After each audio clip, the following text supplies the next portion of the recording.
દાહોદમાં auto rickshaw ચાલક સંઘ દ્વારા રિક્ષા સ્ટેન્ડ અને આરટીઓના ફિટનેસના પ્રશ્નો અંગે એસપી અને કલેક્ટર કચેરીમાં આવેદનપત્ર સુપ્રત કરાયું। દાહોદ સેના ઓટો રિક્ષા ચાલક સંઘ દ્વારા જિલ્લા પોલીસ અધિક્ષક કચેરી તેમજ જિલ્લા કલેક્ટર કચેરી ખાતે પોતાની વિવિધ પડતર માંગણીઓ અંગેનું આવેદનપત્ર સુપ્રત કરવામાં આવ્યું હતું। સંઘના હોદ્દેદારો અને મોટી સંખ્યામાં રિક્ષા ચાલકો એકત્ર થઈ શહેરના સેશન રોડ પર રિક્ષા સ્ટેન્ડના પ્રશ્નો અને પ્રાદેશિક પરિવહન અધિકારી દ્વારા થતા વાહનના તંદુરસ્તી પ્રમાણપત્ર સંબંધિત મુદ્દાઓ પર પોતાની રજૂઆત કરી હતી। રિક્ષા ચાલક સંઘે મુખ્યત્વે સેશન રોડ જેવા મહત્વના સ્થળો પર પૂરતા રિક્ષા સ્ટેન્ડની વ્યવસ્થા કરવા અને અવારનવાર દંડ ફટકારવાની કાર્યવાહી બંધ કરવા માટે માંગ કરી હતી।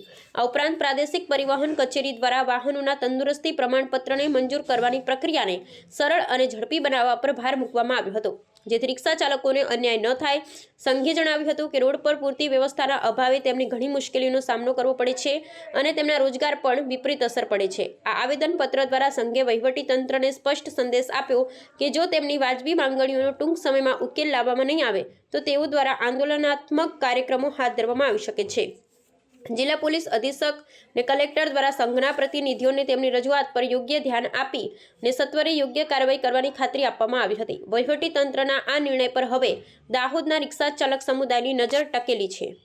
હાલ એક આવેદનપત્ર બીજું પણ આજરોજ આપવાનું થયું છે, જેમાં અનુસંધાને અમારો દાહોદ શહેરમાં ઘણી જગ્યા પર અમારા પોતાના સ્ટેન્ડો છે। વર્ષોથી નામદાર કલેક્ટર સાહેબના હુકમો છે અમારી પાસે। હુકમોના અનુસંધાને જે તે જગ્યાએ જે તે સમયથી અમારા સ્ટેન્ડો કાર્યરત છે। કાર્યરતમાં ઘણીવાર એવું થયું છે કે એ સ્ટેન્ડો પર અમારા પહેલાં બોર્ડ હતા, સ્માર્ટ સિટી પહેલાં અમારા ત્યાં બોર્ડ હતા, તમામ સ્ટેન્ડો હતા, પરંતુ નગરપાલિકાના વહીવટ બદલાતા નગરપાલિકાના એક તરફી શાસનમાં સ્માર્ટ સિટી લીધા પછી પણ અમારા કોઈ પણ પ્રકારના બોર્ડ કે સ્ટેન્ડ રાખવામાં આવ્યા નથી અને કાર્ય સ્ટેન્ડ અમારું બસ સ્ટેશનથી લગાવીને શહેરના દરેક ખૂણામાં ઈ રિક્ષા અને અમારી ઓટો રિક્ષાના સ્ટેન્ડો છે।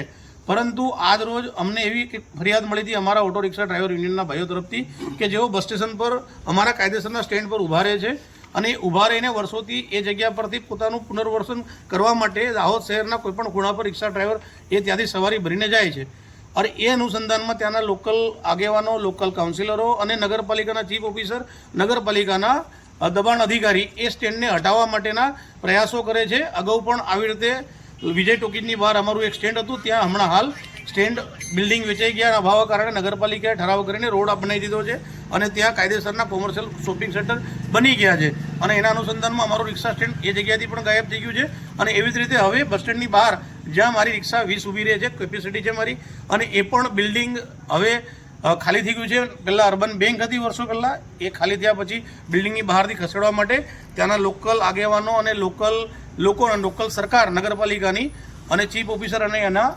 કાઉન્સિલર તથા એમના દબાણ અધિકારીઓ વારંવાર ડ્રાઈવરોને પ્રેશર કરે છે, જેનાથી ડ્રાઈવરો ભયભીત થાય છે અને આવા જે વ્યક્તિઓ છે અને આવું જે ચાલે છે એટલે નામદાર કલેક્ટર સાહેબને રજૂઆત કરવાયા છે। જો તમે આમાં તકેદારી નહીં દેશો તો ડ્રાઈવરોની આજીવિકા છૂટી જશે અને આના સિવાય અમારું કોઈ આવેદન નથી। અમારે બિલકુલ શાંતિ સંપૂર્ણ રીતે અમારા સ્ટેન્ડ પર કોઈપણ પ્રકારના દબાણ ના જોઈએ અને નગરપાલિકા આમાં ધ્યાન દે, સ્માર્ટ સિટી પણ આમાં ધ્યાન દે। આભાર।